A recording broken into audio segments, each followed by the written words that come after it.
Buenos días.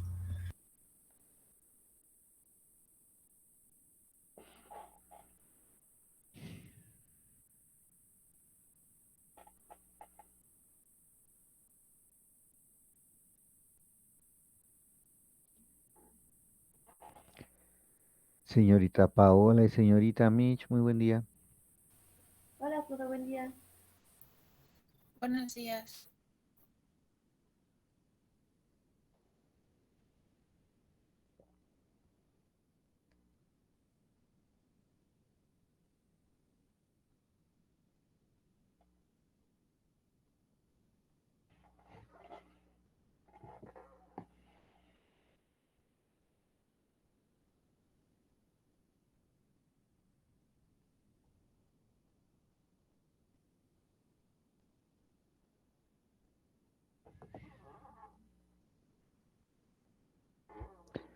Señor Leonardo, muy buen día.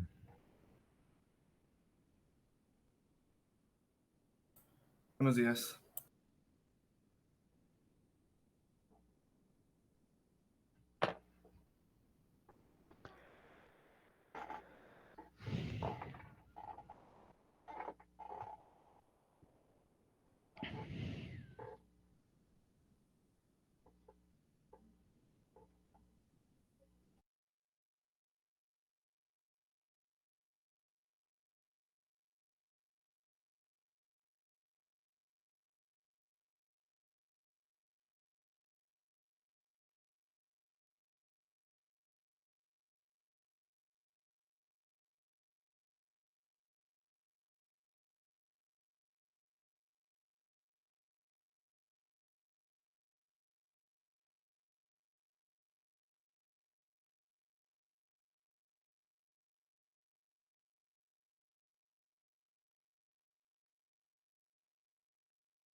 Señorita Vanessa, muy buen día. Buenos días.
Señor Landeros, buenos días.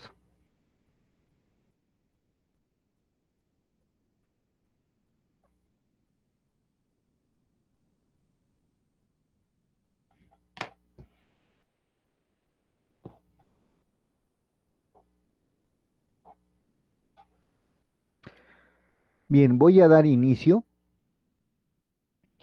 Este, Me faltan dos temas por ver.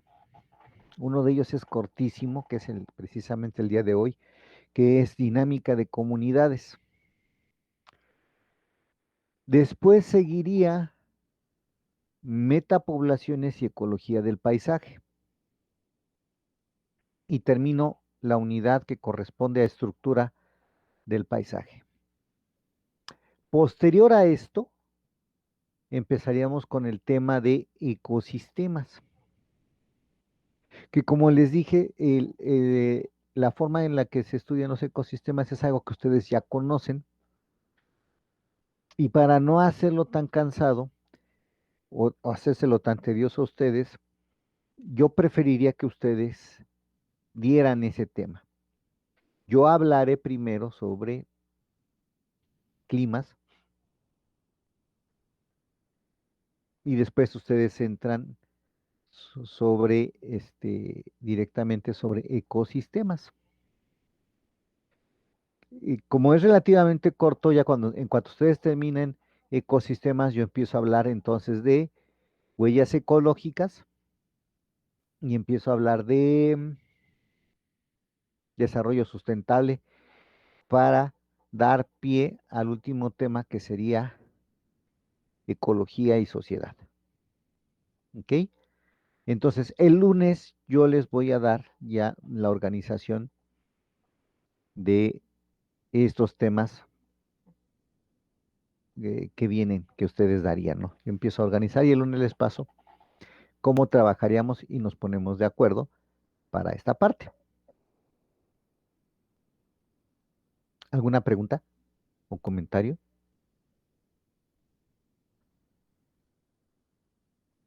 No, todo bien. Muy bien. Ok. Entonces, digo, esto es nada más la parte de ecosistema, algo es algo que ya hemos estado viendo ahorita, que van a retomar.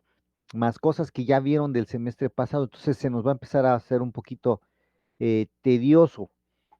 Por lo mismo prefiero que ustedes lo hagan y cambiar un poquito de la rutina a la que ya estamos acostumbrados. ¿Ok? De todas formas, yo vuelvo a repetir este asunto con la próxima semana, el lunes. Lo repito para quienes lleguen tarde. Bien, vamos a empezar entonces el tema de hoy.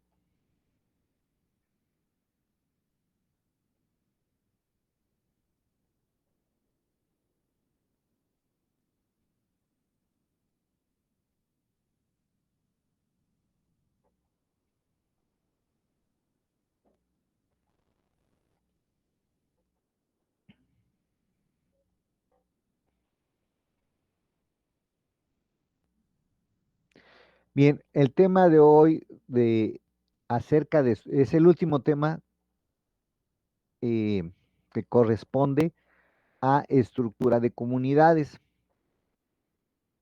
¿Ok? Es muy cortito.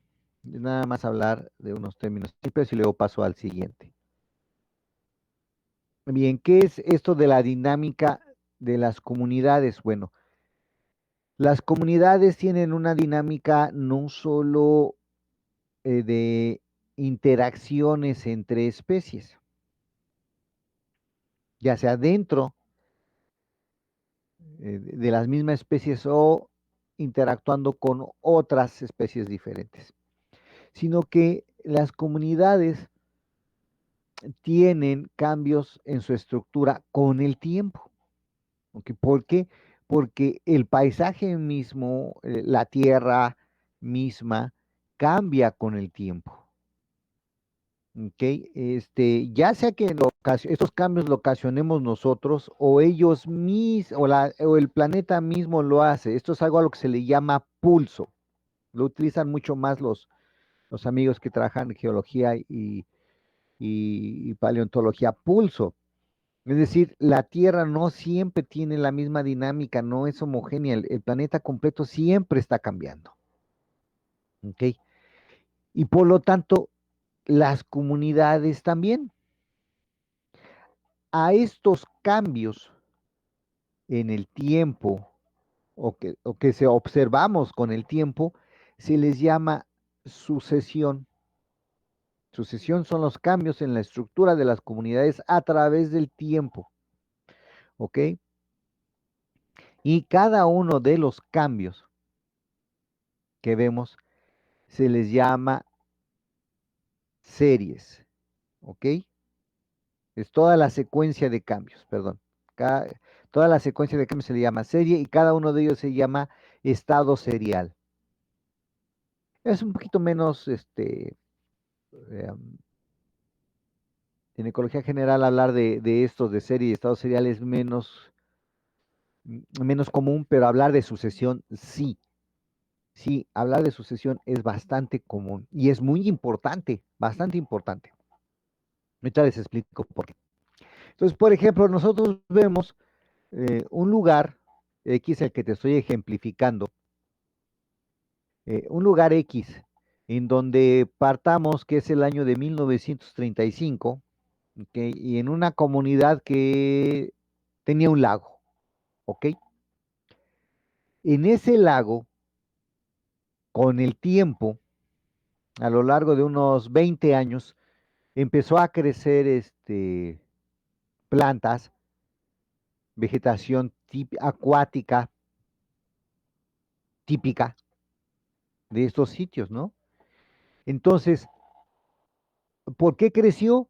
Pues porque con la erosión del viento, con las lluvias que arrastra sedimentos, pues estos sedimentos se acumulan en el fondo del lago y propiciaron un ambiente adecuado para que las plantas acuáticas pudieran aparecer. Que ahí están.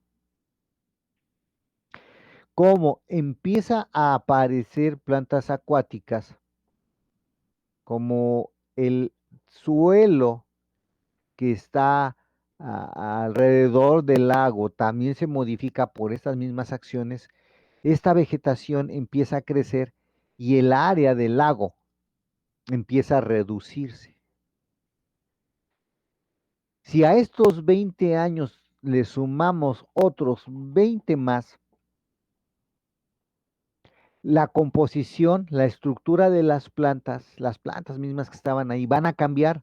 ¿Por qué? Pues porque ya se empiezan a los restos orgánicos de las mismas plantas que quedan ahí, las hojas, el suelo, empieza a cambiar y se sedimentan más en ese lago. Lo que lleva a que pues, el suelo se vuelva más rico en nutrientes y empiecen a crecer más plantas. Y los sedimentos, que ya está transformado en suelo, se siguen acumulando en el fondo y el área del lago empieza a cambiar. Y así sucesivamente, hasta que en un lapso de unos 60 años, el lago simplemente desapareció. Y a todo esto se le llama sucesión. Las comunidades, como le decimos, no son estáticas, cambian, porque las mismas condiciones del ambiente cambian por sí mismas. Aquí no estamos hablando de que nosotros lo secamos o algo. Sí, nosotros somos parte de esta sucesión. El detalle es que aquí nosotros, los humanos, hacemos estos cambios de manera más rápida, ¿sí? Que aceleramos estos procesos.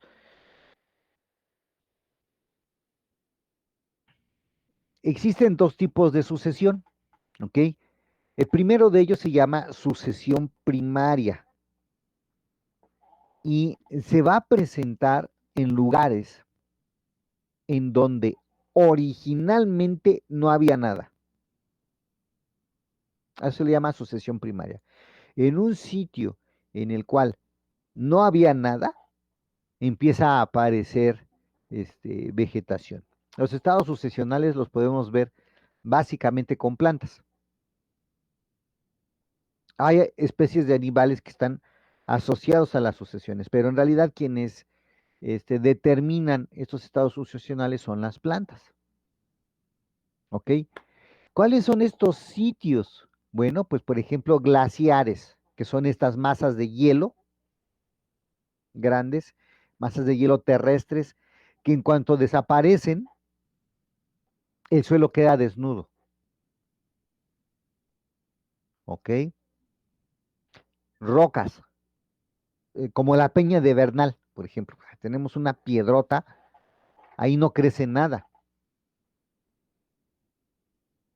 Hay que esperar con el tiempo a ver qué vegetación empieza a llegar en esa zona. En dunas, en las zonas desérticas, las dunas cambian de tamaño y de posición a cada rato porque el viento arrastra esa arena que forman las dunas y las mueve. Pero hay dunas que a veces permanecen fijas por mucho tiempo y dan la oportunidad de que las plantas puedan llegar ahí y colonizar, por ejemplo, ¿no?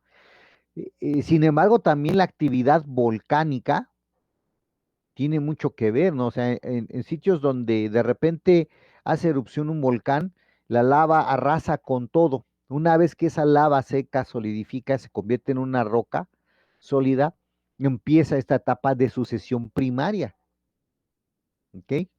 O una isla que se acaba de formar también por la acción volcánica, en fin. Con esto de el calentamiento global y el deshielo en los polos y en algunas zonas que antes estaban congeladas, también se va a dar este fenómeno de sucesión primaria. Ujú. En estos sitios la meteorización, ¿qué es la meteorización? Pues la acción de la lluvia, del aire, y de todo en conjunto y otras fuerzas que puedan ocurrir, temblores, por ejemplo, rompen los sustratos rocosos, no sé si sea correcto decir la roca madre, la parten y propician que algunas plantas puedan llegar y establecerse ahí. Cuando esto ocurre, a estas especies que llegan se les denomina especies pioneras. ¿Ok? Las especies pioneras son aquellas que son capaces de colonizar un sitio nuevo, ¿ok? Especies pioneras. Son las primeras en llegar en un lugar en donde originalmente no existía nada. A eso se le llama, como dijimos, sucesión primaria. Las especies pioneras tienen entre sus características, bueno, pues que llegan a crecer rápido. Y eso también entre comillas, ¿no? Llegan a crecer rápido, o sea que su biomasa, pues, la pueden aumentar rápido. Generalmente son de tamaño pequeño, son pequeñitas, tienen un alto grado de dispersión, o sea, tienen una capacidad de colonizar súper enorme y por lo tanto tienen altas tasas de crecimiento poblacional. Entre las especies pioneras más clásicas, pues tenemos los líquenes. Los líquenes son así característicos que crecen en zonas donde verdaderamente no hay nada, crecen sobre las rocas y lo que están haciendo es transformar esa roca, degradarla poco a poco y se va formando sustrato. Los musgos también, la doctora Patti podría platicarnos mucho sobre esto de los musgos y su función que tienen, ¿no? En la formación de suelo. Las cactáceas. Y es bien sabido, nos han platicado maravillas de las cactáceas, son una cosa muy bonita, de cómo sirven para retener suelo, de cómo sus raíces son tan fuertes que pueden partir piedras y cuando parten piedras, otra vez las ponen a la intemperie para que puedan ser expuestas a los procesos de erosión que van a formar suelo, van a poner minerales en el suelo. Entonces, las cactáceas también son grupos de especies pioneras que pueden establecerse en sitios, este, en sitios que no habían sido poblados antes, ¿no? Y dar inicio a esto de la sucesión eh, primaria. También existen, después que se da esta etapa de las especies pioneras, llegan especies que se les conoce como especies tardías. ¿Ok? Entonces, primero llegan las pioneras Y una vez que ya se ha modificado este asunto del suelo, que ya las condiciones han cambiado gracias a las especies pioneras, pueden llegar las especies tardías. Estas especies, pues se sabe que su capacidad de dispersión y de colonización es menor, porque necesitan ya ciertas condiciones más específicas. Sus tasas de crecimiento son más lentas, por ejemplo, algunos árboles. Son más grandes en tamaño y viven más tiempo. Entonces, por ejemplo, aquí te estamos poniendo una gráfica, una ilustración en cómo se podía dar esta etapa de sucesión, ¿no? Por ejemplo, en cuanto tenemos un sitio que no tiene nada, no ha habido ninguna forma de vida ahí, llegan, establecen las especies pioneras, ¿no? Y cómo a lo largo de los años se van estableciendo, por ejemplo, las especies tardías, hasta que por fin, a lo largo de, como indica esta ilustración, en unos 100 años, el paisaje está completamente transformado y ya poblado por otro tipo de especies.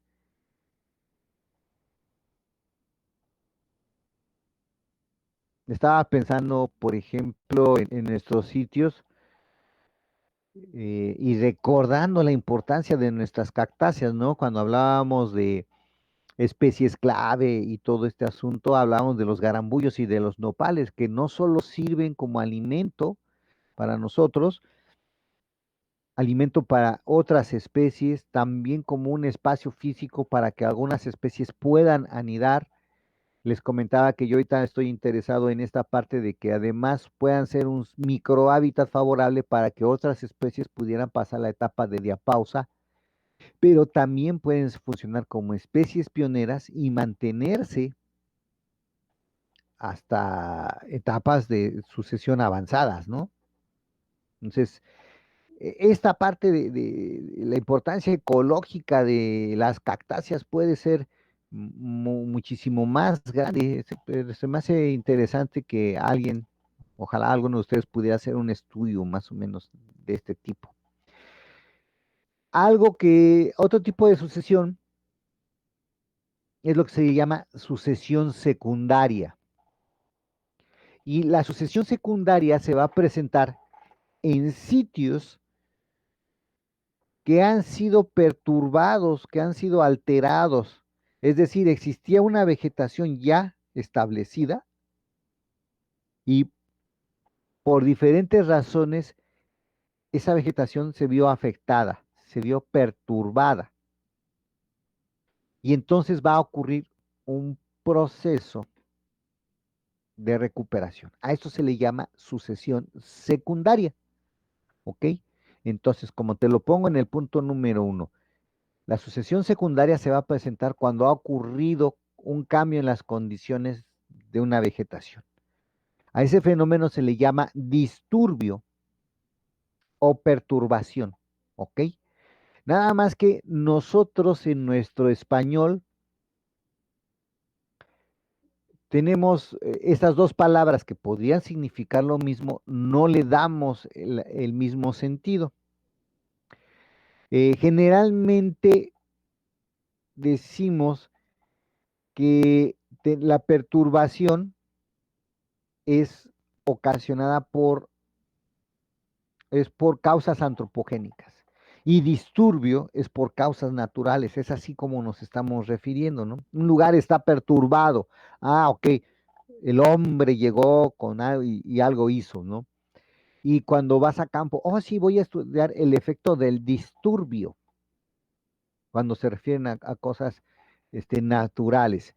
¿Cómo podrías, pero significa lo mismo, nada más es un modo que tenemos de expresarnos, pero disturbio, perturbación, pues es básicamente lo mismo, es un efecto que estamos, o que se está ocasionando en el sistema. Pero te digo, en nuestro español y en nuestra forma más coloquial de expresarnos en ecología, disturbio casi siempre hacemos referencia a cosas naturales y perturbación cuando el hombre es quien lo ha afectado. Pero es que estas dos cosas pasan, sí, por acción del hombre, pero también por causas naturales, o sea, por ejemplo, algo que se llaman claros. ¿Qué es un claro? Bueno, pues dentro de un bosque, de repente se cae un árbol o se cae una rama muy grande.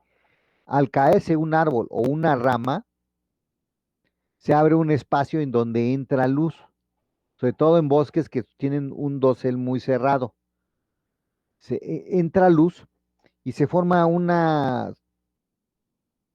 asunto ahí como un parchecito de nada, porque no había nada, y entra el sol y empieza este fenómeno de sucesión. Empiezan ahí en ese claro a aparecer pastos o especies que son más asociadas a sitios con mayor cantidad de luz. Entonces, nosotros podemos ver estos, ¿no?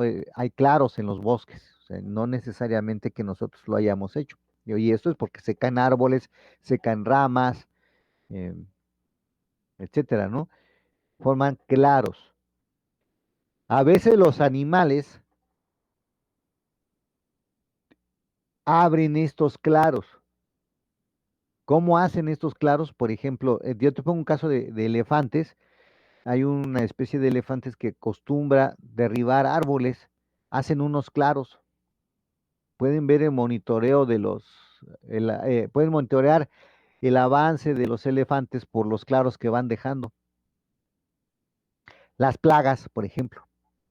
Llega una plaga, este, infesta un árbol que muere, cae y se abre un claro. En la última fotografía te pongo un caso de hormigas. Todo el espacio que ves ahí es un hormiguero. Entonces, en los bosques a veces las hormigas pueden crear hormigueros tan grandes que matan las plantas que tienen alrededor o viven dentro de las plantas. Pero como las plantas se secan, los árboles se secan, viven dentro de los árboles, los secan por completo, se forma un claro porque pierden las hojas. El área foliar se pierde y entra fácilmente la luz. Entonces veamos que a esto que normalmente le llamamos disturbio, porque por causas naturales, pues es una perturbación y crea condiciones ahí mismo para que se den estos fenómenos de sucesión secundaria.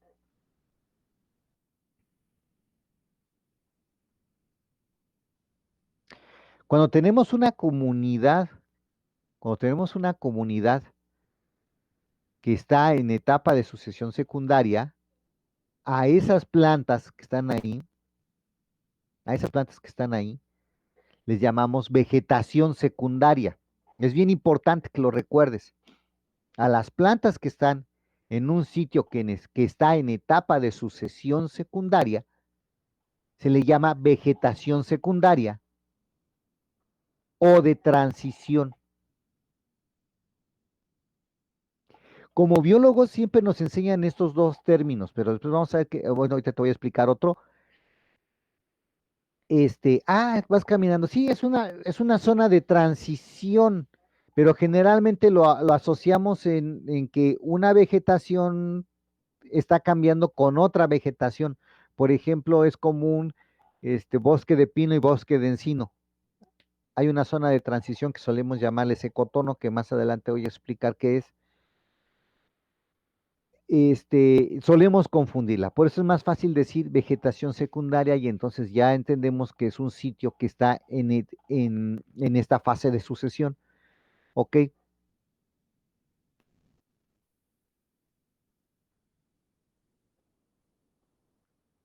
Lo que está ocurriendo en esta etapa de vegetación secundaria es que de un estado de perturbación va a pasar por diferentes fases hasta llegar al estado original. Esta capacidad que tienen las comunidades, los hábitats, los ecosistemas de recuperarse de este disturbio se le llama,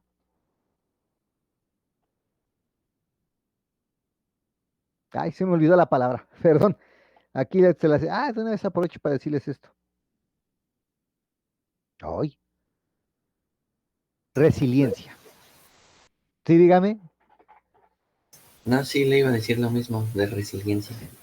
Sí, gracias. Sí, se me fue el avión porque estaba, que es resiliencia, cuando ya estudias ecología de ecosistemas, lo asocian con la homeostasis y esta capacidad de homeostasis. Es resiliencia, ¿ok? La resiliencia, aunque no es igual, esta capacidad de resiliencia no es igual en todos los ecosistemas. Hay algunos que es muy rápida, hay otros que es muy lenta y hay ocasiones en el cual la detenemos, ¿ok? La detenemos. Eh, cómo podría detenerse esta resiliencia? ¿Alguien tiene una idea?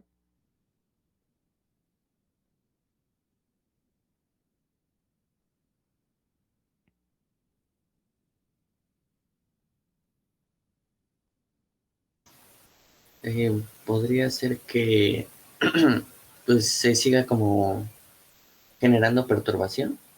Ujú. O sea, que haya como más factores que generen otro grado de perturbación y le impidan como regenerarse.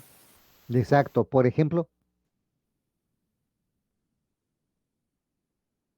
Pues algún fenómeno natural, ¿no? Como los incendios. ok. ¿Cuál otro podría ser? ¿Alguien más?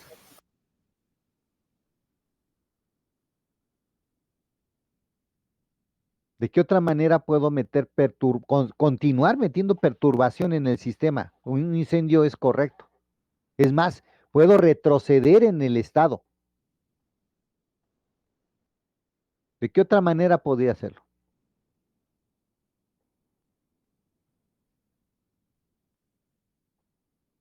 Magali, Perdón, profe, no escuché esa parte, es que hay algo de ruido. ¿de qué manera puedes detener la resiliencia? Ya nos dijo el señor Tello que continuando con una perturbación continua en el sistema. Ok, eso es correcto. Él propone los incendios. ¿Qué otro ejemplo puede usted darnos de una perturbación continua en un sistema?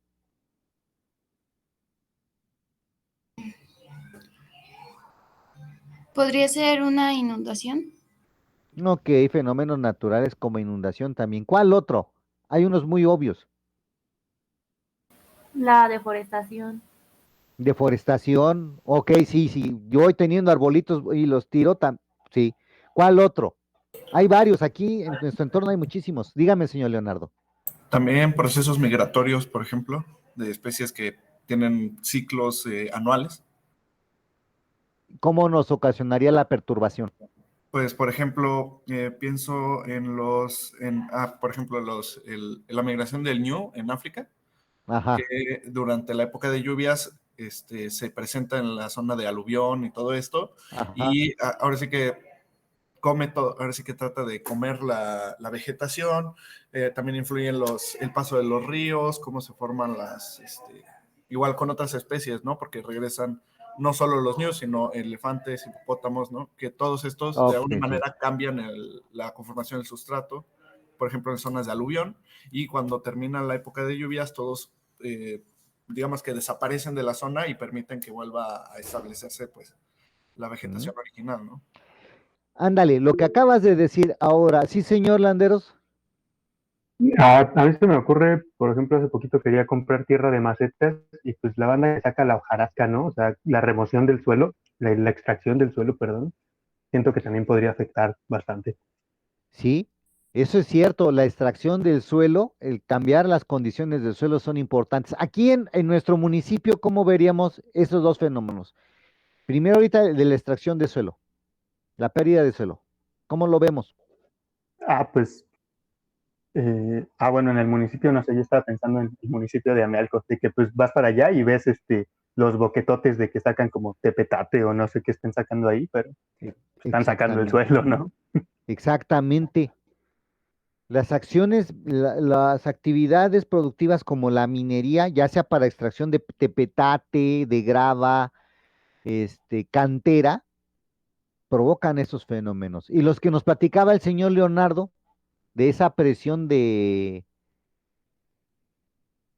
herbivoría por mamíferos, ¿cómo lo vemos aquí en nuestros alrededores?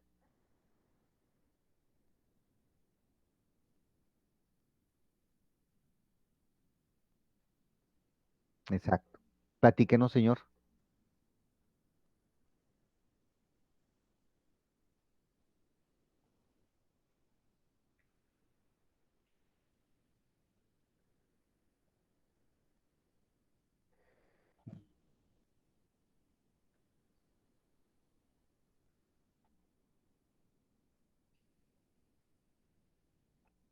Bien dicho, señor Vladimir. La ganadería, este, es una de las principales presiones, junto con las que nos dijo el señor Landeros, y bueno, bien atinado por el señor Leonardo, este efecto de la herbivoría es una de las principales. ¿Qué es una plántula? ¿Qué es reclutamiento?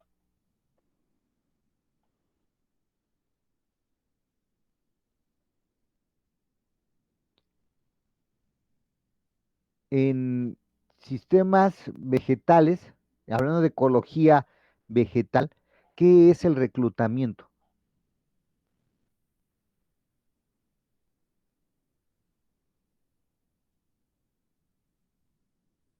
Recuerden sus clases de ecología 1. ¿Qué es el reclutamiento? ¿No es cuando una planta genera las condiciones en su alrededor para que otras puedan también ir germinando? ¿Pero de qué especies? Ah, no sé. A ver, sí, ahí vas, por ahí vas. ¿Qué es el reclutamiento?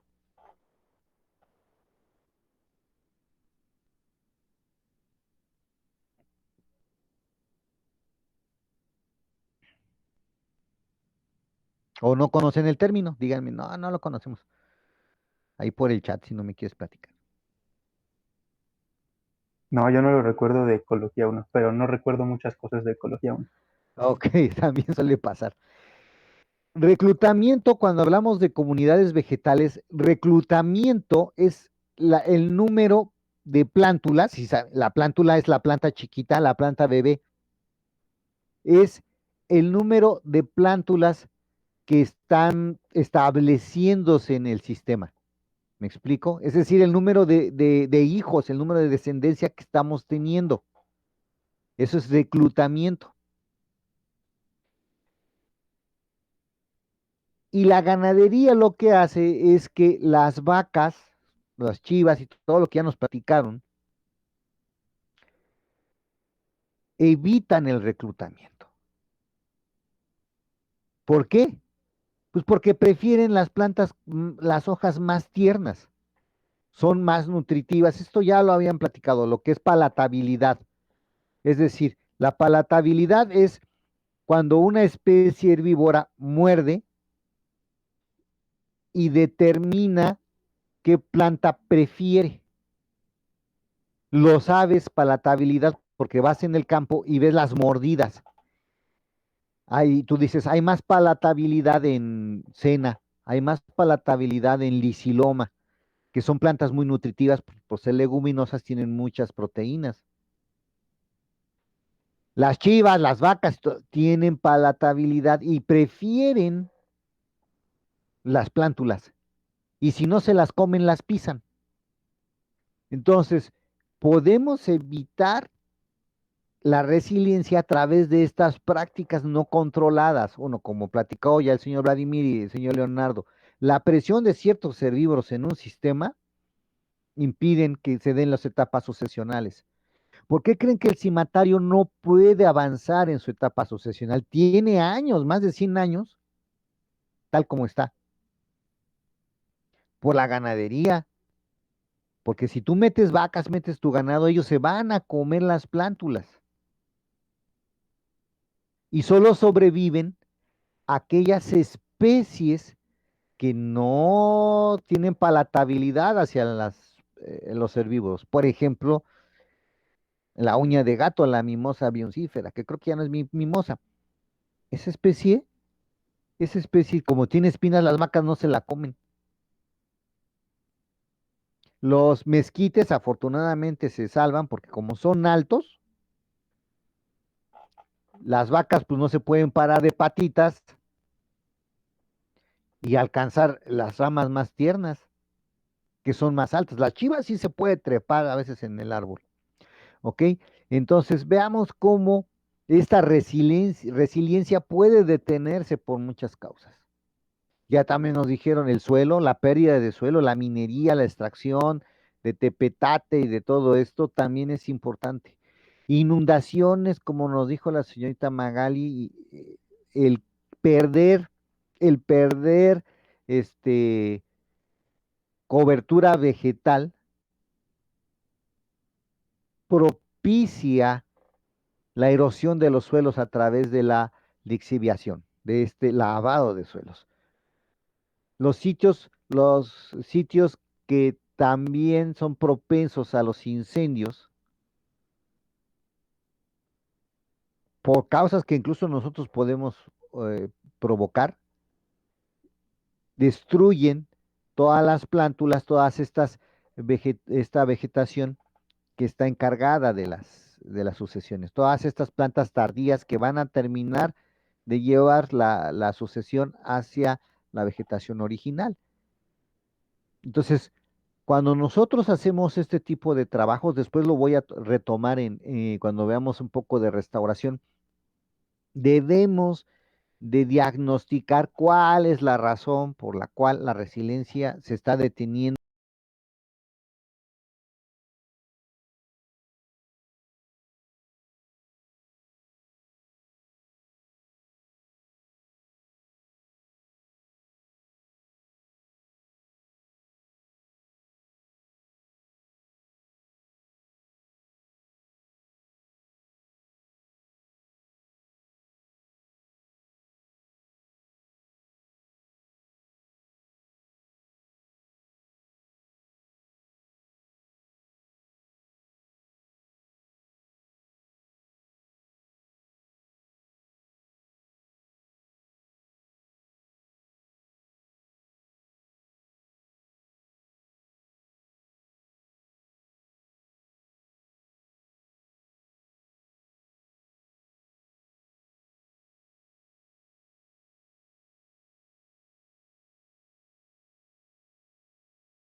pocos encinos que no vale la pena. Y entonces, con otro chavo, creo que ya se los platiqué, me metí a monitorear, a georreferenciar los encinos. Y es que decía esta doctora y otro doctor, que por cierto es muy famoso, dice, pues es que se ven como 7, 8 encinos, pero pues, obviamente eres biólogo de carretera, porque te digo, entramos con este amigo y a georreferenciar y le paramos en el encino número 100. O sea, si no te metes a campo, no te puedes dar una idea de cómo están los sistemas. Y en mi caso, pues sí, como enojo y como dice la señorita Jania, chale, no puedes decir que no vale la pena, si hay muchos encinos, sí vale la pena un esfuerzo de la recuperación de estos que han sobrevivido y mira que cómo aguantan calor. Entonces, por eso es importante que conozcamos esta etapa. Si usted se va a asociar o va a hacer un proyecto similar, ¿qué es lo que estamos esperando? Si no se hace no se hace una conservación nada más diciendo, no, no se metan, no queremos gente aquí. O sea, ¿qué pretendo? A lo mejor no puedo evitar el paso de la gente, pero si regulo el ganado, si regulo la extracción, si yo genero una estrategia, puedo ayudar, una estrategia de manejo, perdón, me quedé ahí, puedo ayudar a que se den estos procesos de sucesión. Y ya ven que no es tan sencillo, hay muchas cosas que estarle pensando, ¿ok?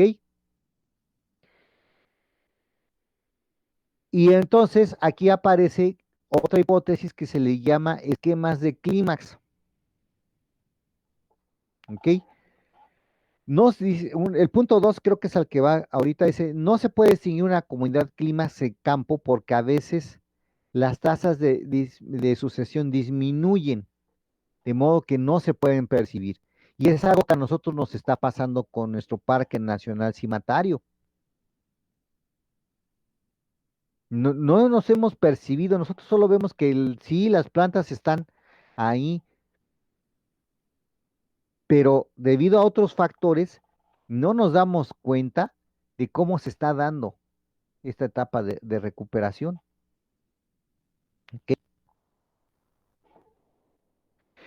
Puede ser que nosotros encontremos esto, como el punto 1, la existencia de un continuo de tipos de clímax que varían gradualmente a lo largo de los gradientes ambientales y que no necesariamente se pueden separar de los climas discretos. Clímax. ¿Qué quiere decir? Que él apoya lo que estábamos platicando ahorita. A lo mejor no hay una vegetación clímax, hay varias vegetaciones clímax. A lo mejor sí, el bosque tropical caducifolio, los encinares y los matorrales xerófilos son clímax aquí. No necesariamente tiene que haber uno, pueden haber varios. Pueden haber varios. ¿Ok? Y debo de dirigir mis esfuerzos cuando yo sea un manejador, cuando ya salgo a mi ejercicio, para tenerlos todos. Y eso puedo hacerlo. Te digo, en este caso, nadie pela a los encinos, al matorral xerófilo tampoco, ¿ok? Por eso les digo, debemos de pensar hacia dónde vamos a dirigir nuestros esfuerzos. Eso es lo que yo quiero que usted llegue a pensar, ¿sí?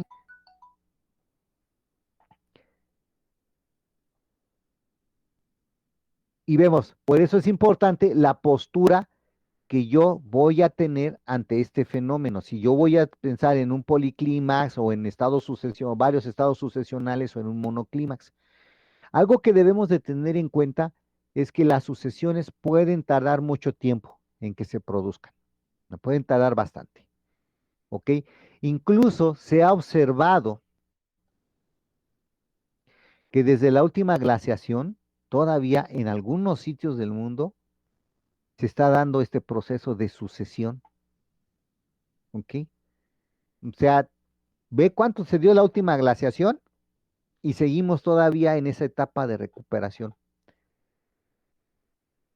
Debemos de tomar en cuenta que en los fenómenos de sucesión hay fenómenos estocásticos en todo este proceso.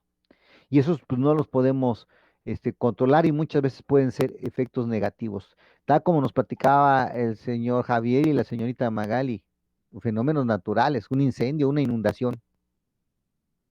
¿Ok? Y es posible que ese fenómeno de sucesión nunca llegue a su vegetación clímax. ¿Ok? Porque lo mismo que decía, para llegar a la vegetación clímax hay muchos factores y de hecho la mayoría no los puedo controlar. Imagínate, has trabajado en cuidar tu fenómeno de sucesión y de repente llega una comunidad y tira todo para establecer casitas, ¿no? Hay otra hipótesis que te dice que las sucesiones son dirigidas por las especies pioneras. Es decir, hacia dónde se dirija la sucesión va a depender de quién está colonizando primero, ¿ok? La especie pionera.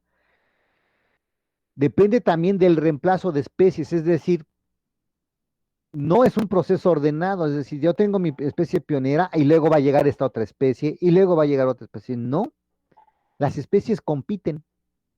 Las especies compiten entre ellas, ¿ok? A eso se le llama exclusión de especies o exclusión competitiva. Entonces puedes tener una pionera, pero puede llegar otra pionera que la va a eliminar, la va a excluir del sistema, ¿ok? Esta propuesta nos dice entonces que la sucesión es individualista y depende de la capacidad de las especies la capacidad competitiva de las especies que lleguen y de la facilitación que ellas den para que se puedan establecer otras especies. Entonces, no es algo que como nos platicaba la hipótesis monoclimática, que se tiene que dar esto para que después se dé esto y en esta forma. No, aquí nos dice que no. Profe, ¿y las especies Dígame. pioneras son también especies endémicas? Las especies pioneras son endémicas, esa sí te la voy a quedar como que a deber. Sí, por ejemplo, en el caso de cactáceas. Hay cactáceas que son especies pioneras y que son prácticamente endémicas. Creo que está, por ejemplo, aquí ahorita se me ocurrió Mamilaria matilde, que es una mamilaria bien chiquita y que crece precisamente sobre casi roca madre en acantilados, o crecía, creo que ya hasta se extinguió. Y esta especie, perdóname, ahorita no me acuerdo dónde crecía. O el Echinocactus grusoni, que también crecía sobre acantilados en lo que ahora es la hidroeléctrica Zimapán. A mí me tocó todavía estar ahí de activista sacando los equinocactus y llevándolos a diferentes este, jardines botánicos para que se mantuviera. ¿Qué otras especies endémicas conocen de cactáceas?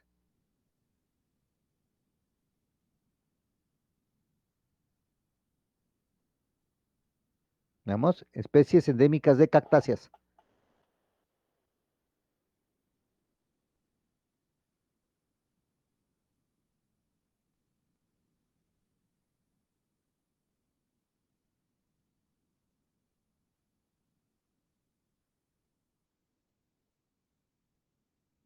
¿En Yo solo Querétaro se sé supone que que sí? hay una opuntia, pero no me acuerdo bien cómo se llama. Bueno, a lo que voy es que sí hay especies pioneras que pueden ser endémicas, pero quizás una de las cualidades de las especies pioneras es que puedan ser generalistas, para que puedan establecerse en todos lados. Una especie generalista es aquella que pues se puede adaptar fácilmente a casi cualquier condición de hábitat, y eso les ayuda precisamente a ser pioneras. Entonces, tú puedes tener de las dos. En el caso de los musgos, fíjate que no sé. A ver, le voy a preguntar a Patti, la veo el lunes, y te comento, oye, ¿qué especies de musgos puede ser endémico y que además sea una especie pionera? Pero en el caso de los líquenes sí nos vamos a quedar muy en pañales, porque en México no conocemos nuestros líquenes. Hay algunos intentos, ¿no? Pero es muy pocas las personas que conocen bien de líquenes. Esa sí te la voy a quedar de ver, ¿no? Pero es muy buena tu pregunta. Bien, a lo que estábamos viendo con esto, quiero que observes la gráfica, que por qué es importante la composición florística inicial. Mientras que en la primera veíamos que todo era escalonado, aquí podemos ver que hay especies que, por ejemplo, pioneras o tardías que pueden mantenerse en el sitio por mucho tiempo. Por ejemplo, si consideráramos que los nopales son especies pioneras y los encinos son especies tardías, nosotros podemos ver que hay asociaciones de nopales con encinos. Y esto es porque muchas especies sí se pueden mantener a lo largo del tiempo, que pueden tolerar las condiciones. Entonces, a lo que voy es que no existe un solo modelo que explique las sucesiones. Existen varios modelos que pueden explicar estos fenómenos. ¿Ok?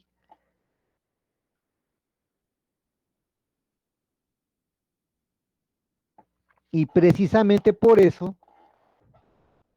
Connell y Steyer, ahí no lo sé pronunciar, hacen estos modelos. Ellos proponen que existen modelos para poder explicarlos, ¿no?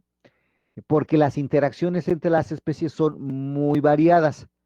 Ellos proponen tres modelos. Uno que se llama facilitación, en el cual las especies pioneras son las que van a preparar el suelo o las condiciones para que especies tardías puedan llegar y colonicen el sitio y continuar con el proceso de sucesión. Modelo de inhibición, este tiene que ver con la capacidad de competencia de las especies, ¿ok? De modo tal que entre ellas se inhiben para que no se puedan establecer, digo lo que se le llamamos exclusión competitiva, no puedan competir, no puedan establecerse. Eso se hace pues bastante lógico, ¿no?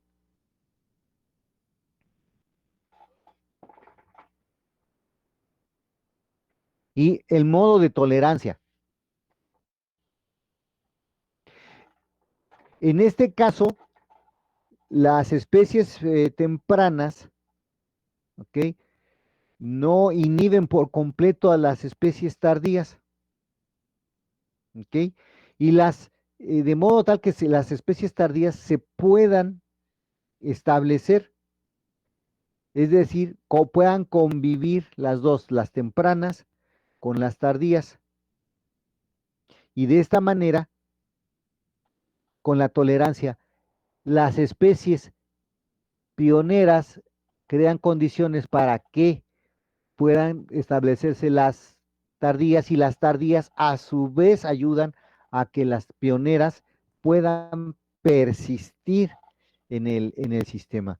Y de esta manera se van ayudando mutuamente para poder pues, establecerse, ¿no?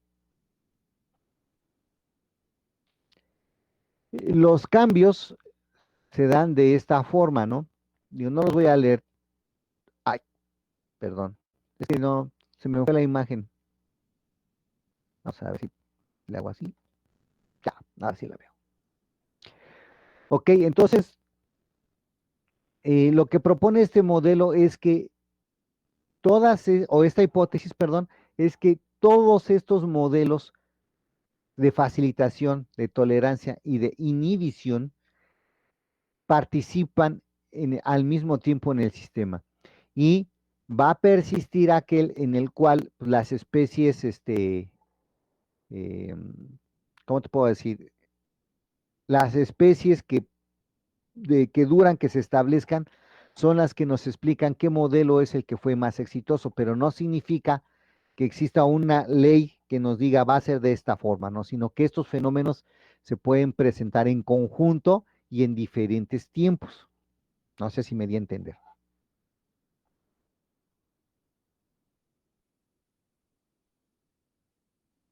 Ok. De acuerdo con esto, los cambios en las condiciones ambientales pueden ser de dos tipos. Pueden ser autogénicos o halogénicos. Autogénicos es cuando las mismas especies van creando los cambios para que puedan establecerse dentro de la comunidad.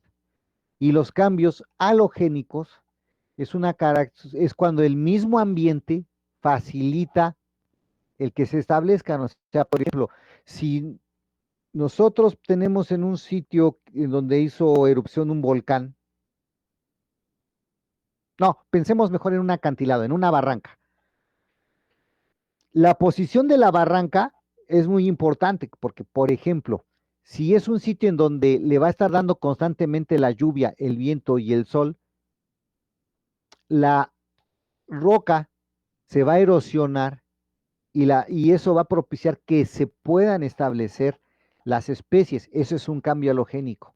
Pero en cambio, si esa pendiente, esa barranca está en un sitio en donde casi no le va a dar el viento, la lluvia no le va a dar directamente y va a estar protegida de la radiación solar, las plantas que se establezcan ahí son las que tienen que encargarse de modificarlo y a eso se le llaman cambios autogénicos. Y por último, hemos hablado de disturbio. Generalmente hablamos de disturbio y decimos que cuando perdemos vegetación, cuando la perturbación es muy grande, la diversidad también se pierde. En estas etapas sucede, y que la diversidad máxima se espera en la vegetación clímax. Entonces, veamos los extremos. Un sitio que está en las primeras etapas de sucesión contra uno que llega a la vegetación clímax. Se espera que la mayor diversidad se encuentre en la vegetación clímax, pero lo que se ha observado es algo contrario. Hay una hipótesis que se llama hipótesis del disturbio intermedio, de la cual volveré a hablar más adelante, en la cual nos dice que en realidad en las etapas sucesionales más avanzadas son sitios muy diversos. ¿Ok? ¿Por qué?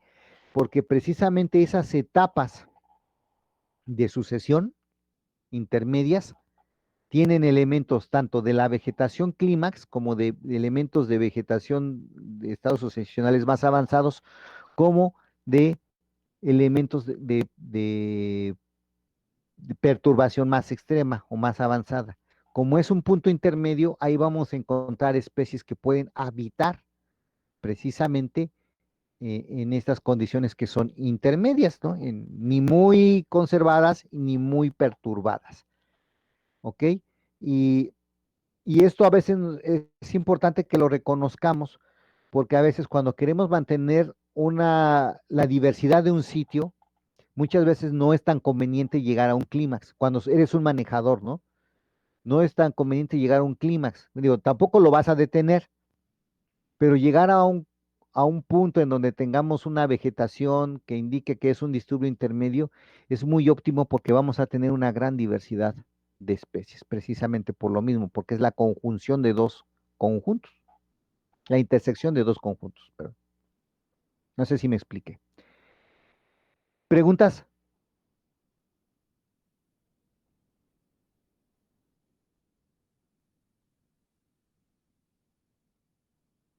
¿Ninguna? Bien. Entonces las agradezco y nos vemos el lunes. ¿Ok? Gracias, profe. Ok, profe. Gracias.